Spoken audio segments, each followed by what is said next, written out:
ಕಷ್ಟಪಟ್ಟು ಕೆಲಸ ಮಾಡುವಂತಹ ಒಬ್ಬ ವ್ಯಕ್ತಿ ಮನೆಯಿಂದ ಹಲವಾರು ವರ್ಷಗಳ ಕಾಲ ದೂರ ಇದ್ದು ಒಂದು ಅಮೌಂಟನ್ನು ಗಳಿಸ್ಕೊಂಬಂದು ಮನೇಲಿ ಇರ್ತಾನೆ. ಅದರಿಂದ ವಿಚಾರ ಮಾಡಿರ್ತಾನೆ, ನಾನು ಮನೆ ಕಟ್ಟಿಸ್ಬೇಕು, ಎಲ್ಲರಿಗೂ ಒಳ್ಳೆಯ ಜೀವನವನ್ನು ಕೊಡಬೇಕು ಅಂಥೇಳಿ. ಆದರೆ ದುರದೃಷ್ಟವಶಾತ್ ಅವತ್ತು ರಾತ್ರಿನೇ ಅವನ ಅಮೌಂಟ್ ಕಳ್ತನ ಆಗ್ತದೆ. ಆವಾಗ ಮರುದಿನ ನೆನೆಸ್ಕೊಂಡು ಅವನು ಅಳಕ್ಕೆ ಸ್ಟಾರ್ಟ್ ಮಾಡಿಬಿಡ್ತಾನೆ. ಯಾಕಂದರೆ ಅವನು ಎಷ್ಟೋ ಕಷ್ಟಪಟ್ಟು ದುಡಿದಿರ್ತಾನೆ. ಅದನ್ನೇ ನೆನೆಸ್ಕೊಂಡು ಹಲವಾರು ದಿನ ಅಳ್ತಾನೆ, ಬಿಕ್ಕಿ ಅಳ್ತಾನೆ. ಕಳ್ತನ ಮಾಡೋದವ್ರಿಗೆ ಶಾಪ ಹಾಕ್ತಾನೆ. ಹೀಗೆ ಹಲವಾರು ದಿನ ಕಳೆದೋಗುತ್ತೆ. ಆಮೇಲೆ ಒಂದು ಮಟ್ಟಿಗೆ ಸಮಾಧಾನ ಆಗಿ ಇರಲಿ, ಮುಂದಿನ ಜೀವನ ನಡೆಸೋದಕ್ಕೆ ದಾರಿ ಹುಡುಕೋಣ ಅಂತೇಳಿ ಹೊರಗಡೆ ಹೋಗ್ತಾನೆ. ಅವನಿಗೆ ಯಾವುದೇ ರೀತಿಯಾದಂಥ ಉತ್ತಮವಾದಂಥ ಕೆಲಸಗಳೇ ಸಿಗಲ್ಲ.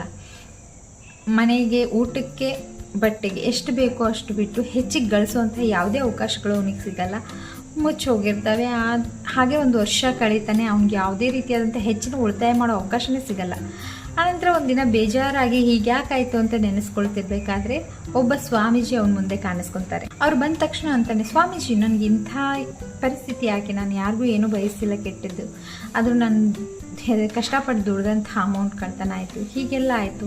ಈಗಲೂ ಕೂಡ ನಾನು ಉದ್ಯೋಗದಲ್ಲಿಲ್ಲ, ಯಾಕೆ ಹೀಗೆ ಅಂತಂದಾಗ ಸ್ವಾಮೀಜಿ ಹೇಳ್ತಾರೆ, ದೇವರು ನಿನಗೆ ಒಂದು ಅತ್ಯುನ್ನತ ಹುದ್ದೆಯನ್ನು ಕೊಡಬೇಕಂತ ಮಾಡಿದ್ದ, ರಾಜನ ಆಪ್ತ ಸೇವಕನಾಗಿ ನಿನ್ನನ್ನು ಸೇರಿಸ್ಬೇಕಂತ ಮಾಡಿದ್ದ. ಆದರೆ ನೀನು ಕಳ್ತನ ಆಗಿದ್ದ ಒಂದು ನೋವಿನಲ್ಲೇ ಮನೆಯಲ್ಲೇ ಇದ್ದೆ, ಆ ಉದ್ಯೋಗ ಸಿಗಲಿಲ್ಲ. ಅದಾದ ನಂತರ ಸ್ವಲ್ಪ ದಿವಸಕ್ಕೆ ರಾಜ್ಯದ ಉತ್ತಮ ಪೇಟೆಯಲ್ಲಿ ನೀವು ಸಂತೆಯನ್ನು ಮಾಡುವಂಥ ವ್ಯಾಪಾರಿ ಆಗುವಂಥ ಅವಕಾಶ ಕೂಡ ಕಾಯ್ದಿತ್ತು.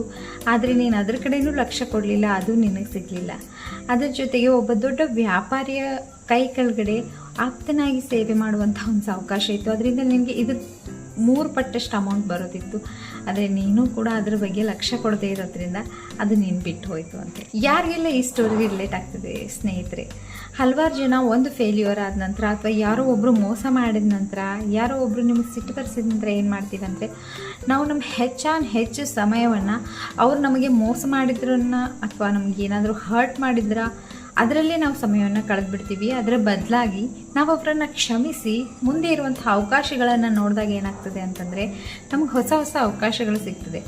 ಈ ಕಥೆಯಲ್ಲಿರುವಂಥ ವ್ಯಕ್ತಿ ಇರಲಿ ಬಿಡು ಅಂತ ಅವನ ಕ್ಷಮಿಸಿ ಅಥವಾ ಅವನೇನೋ ಮಾಡ್ದ ಅಂತ ಹೇಳಿ ಆ ವಿಚಾರವನ್ನು ಬಿಟ್ಟು ಹೊರಗಡೆ ಹೋಗಿದ್ದ ಅಂದರೆ ರಾಜ್ಯನ ಆಪ್ತ ಸೇವಕನಾಗಿ ಸೇರುವಂಥ ಅವಕಾಶ ಇತ್ತು. ಇದರಿಂದ ಅವನಿಗೆ ಹಲವಾರು ಪಟ್ಟು ಹೆಚ್ಚು ಮೊತ್ತ ಸಿಗ್ತಿತ್ತು, ಹೆಚ್ಚು ಸಂಭಾವನೆ ಸಿಗ್ತಿತ್ತು. ಅಥವಾ ವ್ಯಾಪಾರಿ ಆಗುವಂಥ ಅವಕಾಶವಿತ್ತು, ವ್ಯಾಪಾರಿಯ ಸಹಾಯಕ ಆಗುವಂಥ ಅವಕಾಶವಿತ್ತು. ಇದೆಲ್ಲವನ್ನು ಅವನೇನು ಮಾಡ್ದ ಅಂದರೆ ಅಳೋದ್ರಲ್ಲೇ ಕಳ್ಕೊಂಡ್ಬಿಟ್ಟ.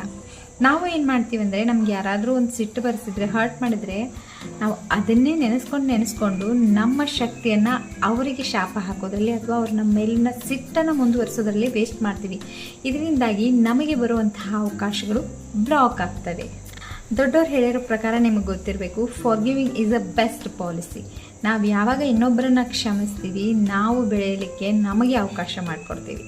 ಸೊ ಯಾರೆಲ್ಲ ಸ್ನೇಹಿತರು ನಿಮಗೆಲ್ಲರೂ ಯಾರೋ ಸಿಟ್ಟು ತರಿಸಿದ್ದಾರೆ, ಮೋಸ ಮಾಡಿದ್ದಾರೆ ಅಥವಾ ಹರ್ಟ್ ಮಾಡಿದ್ದಾರೆ ಅಂತೀರಿ, ಅವರೆಲ್ಲ ಹೆಸರನ್ನು ಬರೀರಿ, ಅವ್ರ ಮುಂದ್ಗಡೆ ಬರಿತಾ ಹೋಗ್ರಿ, ನಾನು ನಿನ್ನನ್ನು ಕ್ಷಮಿಸಿದ್ದೀನಿ ಅಂಥೇಳಿ. ಇದಾದ ನಂತರ ನಿಮಗೆ ಇದು ಹೇಗೆ ಅನ್ನಿಸ್ತದೆ ಅಂತ ನನಗೆ ಕಮೆಂಟ್ಸ್ ಮೂಲಕ ತಿಳಿಸಿ. Okay, thank you so much.